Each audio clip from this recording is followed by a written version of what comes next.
ایک شخص تھا جو کہ کہتا ہے میں حج پہ گیا ہوا تھا، اپنی ساری زندگی کی جمع پونجی سنبھال کے میں حج پہ تھا، بس میں بیٹھا ہوا تھا. میں نے بس میں بیٹھے ہوئے باہر کھڑکی سے دیکھا تو ایک بوڑھی عورت، اس کو شاید کوئی ٹانگوں کا مسئلہ بھی تھا، آرتھرائٹس تھا یا کیا تھا، جو بھی تھا، اس کی وجہ سے وہ لنگڑی ہو کے اور وہ چل رہی ہے اور حج کر رہی ہے. تو اس بندے نے سوچا کہ تیرا کیا فائدہ، تو حج کرنے آیا ہے، کیا فائدہ کہ جب تم تو نوجوان ہو کے ہٹے کٹے ہو کے سیٹ پہ بیٹھے ہو اور بوڑھی عورت یہ نیچے چل رہی ہے. اس نے وہ اترا اور اس نے اس عورت کو کہا کہ ماں جی آپ میری سیٹ پہ جا کے بیٹھ جائیں، میں تو چل سکتا ہوں، میں تو چل لوں گا، آپ میری سیٹ پہ بیٹھ جائیں کیونکہ آپ کے لیے چلنا بڑا تکلیف دہ ہے. اللہ اکبر. اس ماں جی نے یہ سنا نا، اس کے ایسے ہاتھ اٹھے اور اس نے کہا کہ اللہ تعالیٰ تیرے لیے بھلائی کرے، اللہ تجھے ہر سال حج کرائے، اللہ تجھے ہر سال حج کرائے، اللہ تجھے ہر سال حج کرائے. بار بار سن دعائیں کی تو وہ بیٹھ کے چلی گئی. اس کے بعد سے وہ کہتا ہے کہ ہر سال مجھے نہیں پتا کیسے میں آ کے حج کرتا ہوں. کبھی میرے کوئی جانے والا کہتا ہے کہ اس سال میں تمہیں حج کراتا ہوں ایز اے صدقہ، ایز اے چیریٹی. پتہ نہیں میں کیسے حج کرتا کہ ہر سال میں حج کرتا ہوں. یہ ہے دل سے نکلی ہوئی دعا. تو اپنے رب سے نا ایک یہ ڈیپ، یہ ہمارا اتنا بڑا ویپن ہے جس کو ہم کبھی یوز ہی نہیں کر رہے. نبی کریم صلی اللہ علیہ وسلم نے خود فرمایا الدعاء هو العبادہ، دعا ہی تو عبادت ہے، دعا ہی تو عبادت ہے.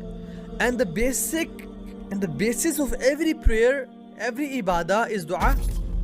آپ حج دیکھ لیں، آپ زکوٰۃ خیر مالی عبادت ہے، آپ نماز دیکھ لیں. نماز میں ہم کھڑے ہوئے ہیں، اللہ تعالیٰ کی تعریفیں بیان کی.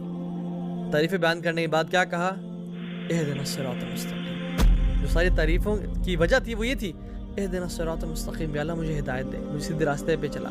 آپ حج میں دیکھ لیں، حج میں کنسسٹنٹ دعا انسان مانگ رہا ہوتا ہے.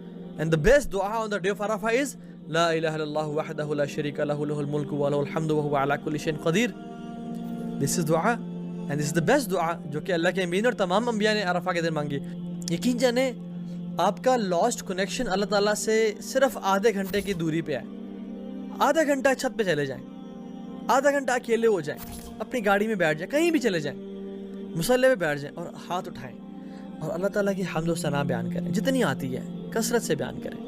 اپنے نبی کریم صلی اللہ علیہ وسلم پہ درود بھیجیں اور پھر اپنی عاجزی اور انکساری کا اعلان کریں. یا اللہ میں کتنا گناہ گار ہوں، یا اللہ تیری مجھ پہ اتنی نعمتیں ہیں، رحمتیں ہیں، کرم ہے کہ میں گھن نہیں سکتا. میں ایکنالج کرتا ہوں یا اللہ، اور مجھے کرنا کیا چاہیے تھا کہ میں تیرا اچھا انسان بنوں، لیکن میں نے کیا کیا کہ میں گناہوں میں پڑ گیا، میں نے ظلم کیا اپنے نفس پہ. فاغفر لی فإنہ لا یغفر الذنوب الا انت. تو مجھے معاف کر دے، بے شک تیرے علاوہ کوئی معاف کرنے والا ہی نہیں ہے. ابو لک بنعمتک علی و ابو بذنبی. بے شک میں اقرار کرتا ہوں تیری نعمتیں مجھ پہ ہیں اور میں اقرار کرتا ہوں بہت میں گناہ گار ہوں. ربی انی ظلمت نفسی ظلما کثیرا.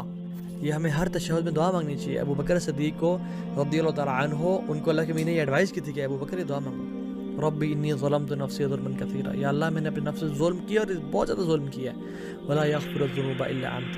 اور آپ کے علاوہ کوئی گناہ معاف کرنے والا ہے کوئی نہیں. فاغفر لی مغفرۃ من عندک. مجھے معاف کر دیں. اور کس طرح کی معافی؟ مغفرۃ من عندک، جو آپ کے پاس ہے، جو معافی آپ کے پاس ہے، بہترین قسم کی معافی.